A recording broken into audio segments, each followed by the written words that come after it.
Doors open at 7 a.m., and it's free. Ben, over the past however many years, you've seen some games, the Baltimore opener, the Philadelphia game, this game, where you've bounced back, though, well. Mm-hmm. How are you guys able to do it? Well, you know that I told the guys on Monday when we came in here, we were out doing our run and stuff, and I said, hey, guys, look up. So the sun's still shining, the sky's still blue, and the best thing is we still get to play on Sunday. I mean, it's week one. We started a few years ago. We started 0-4, I believe. It's a long season. Half the teams lost their first game.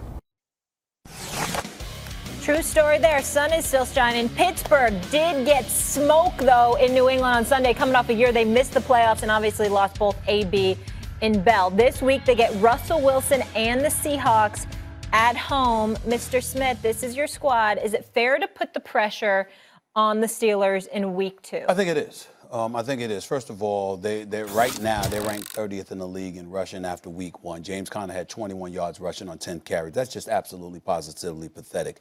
You're Juju Smith-Schuster. You're the number 1 receiver for the Pittsburgh Steelers now that Antonio Brown is gone, obviously. And what do? You have 6 receptions for 78 yards, which doesn't sound bad, but you really didn't do much in the first half with just 2 receptions. You need to do better. Antonio Brown's gone. Le'Veon Bell is gone. Part of the reason one would argue that they're gone, even in the aftermath of all the nonsense with Antonio Brown, he obviously spoke against Big Ben Roethlisberger. Big Ben Roethlisberger obviously didn't do enough to cultivate that relationship. Now, clearly, that wasn't all his fault, and we get all of that. But it happened. And then when you take into account the fact that all of this happened under Mike Tomlin's watch, then you have to look at it from that perspective as well. So you got all of that as a backdrop coming into game 1. You don't lose game 1. It doesn't matter that you lost game 1, especially to the reigning defending Super Bowl champions. It matters how you lost. You got beat up. You got smacked around. You got abused. And you got thoroughly outcoached. All right? And Big Ben Roethlisberger got thoroughly outplayed. You're a future Hall of Famer yourself. I understand you're not Tom Brady. But does there have to be such a divide between him and you? I mean, my God. I mean, both of you going into the same hall, right? In Canton, Ohio one day, right? Damn it, does it have to be an ocean apart for crying out loud? They need a special room you for Brady and him? I mean, I'm just saying, man, just like, damn, you got 2 rings, he's got 6. I got it.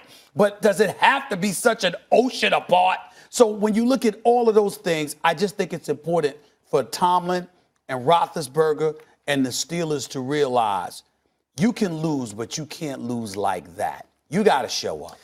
Look, there's pressure on the Steelers this year. There's pressure on Tomlin. There's pressure on Roethlisberger. AB's gone. Le'Veon Bell's gone. We get it. But week 2, is it Roethlisberger setting the message? I've been doing this forever. I've never had a losing season. Coach never had a losing season. This stuff happens. It goes on. Everyone calm down. They're coming off a 9-win season with a tie. Okay? They're feeling pretty good.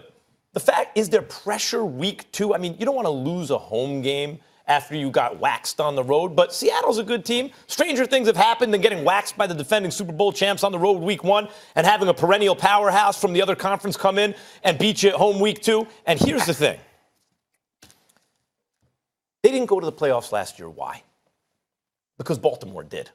Did Baltimore get better or worse? It looks like Baltimore just got better. Did the Steelers get better or worse? On paper, they got worse. Forget about the Browns for a second. They looked awful.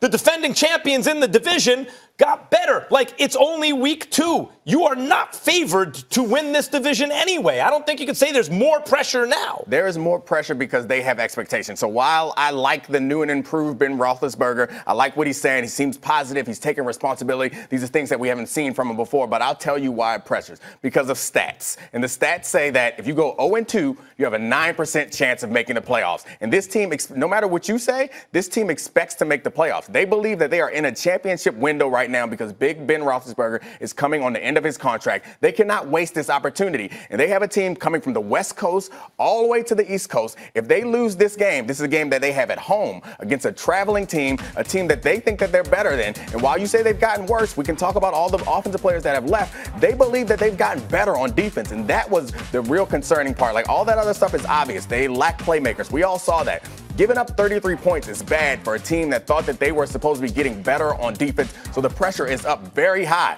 Here's the one thing about the stat, if you go into 9% chance of making the playoffs. 50% of the teams in the league face that number week 2, right? And a large percentage of teams do make it. It's not like the NBA, right, but a large percentage do make the playoffs. But, so many of those teams are in the same position as the Steelers this week. Yeah, but I gave you the backdrop of all of that for a reason. This is not just any typical football season. When you consider the fact that you are the team that lost Le'Veon Bell and Antonio Brown, that they walked away rather than to play with you. You're looking at the quarterback and you're looking at the coach just a tad bit differently. We all support Mike Tomlin. We all know how good Big Ben Roethlisberger is, even though he's no Tom Brady. But the fact is, when you look at something like that transpiring, and literally you can have 2 stars, arguably the best at what they do, walking away from you willingly and talking smack about you after they departed, and you look at the dysfunction that existed with the franchise. And That's remember, why. we've got volunteers, not hostages now. That's why so when what you is that bring going up to materialize into? When you bring up James Conner's rushing numbers, to me that's relevant because Le'Veon Bell makes you look bad. You wanted him so bad that you said you're going to not only do you want him back, but you want to franchise him. He said, agree not to franchise me, I'll sign. You said no. Then you didn't make the playoffs. Now you don't have him. That looks bad, but can we all agree that getting rid of Antonio Brown now kind of takes the pressure off? Like we thought, well, there's more pressure. All of a sudden, based on Antonio Brown's behavior, you're going, look what they must have had to deal with behind the scenes with this dude. Here's what you're missing. And I'll let you go, but here's what you're missing. And it goes to what you said months ago, to be honest, with all due respect. You talked about how if Antonio Brown leaves, basically what you said was he was the problem, not us. If you still struggle without him, evidently he wasn't the problem. He was just voicing That's why I'm saying that's why I'm saying you're pointing to Connor's right, because Antonio Brown not being on the team, to me, makes Pittsburgh at this moment look better. Le'Veon Bell makes him look worse. No. So none of that matters. I think that this makes people feel good right now to point at AB and say that he was a problem and he's a bad person. All that matters is if they win and they make the playoffs. Whether your expectations for them are high or not doesn't matter. They didn't make the playoffs last year. I know, which is why it's even more important for them to make the playoffs this season. This team believes that they are good enough to win a championship, Max. 33-3 to the championship you believe team. That? I don't believe it, but it doesn't matter what I believe. This team? How many people outside of Pittsburgh believe this team's going to win a Super Bowl? I think a lot of people believe that the Pittsburghs have a legitimate chance to win that division and make a run in the playoffs and win a championship. Even without making the playoffs, Ben did lead the league in passing last year and had a career-high 34 touchdowns. That clearly wasn't the case in week 1. Not this year. No, last year. Dominique, Go great sit to have up you there with us. and Kevin let Tom Durant Brady says he just the sometimes Tom Brady hates you don't even the answer. NBA. Find out why he isn't a fan of the GOAT conversation as well. Keep it locked on First Take.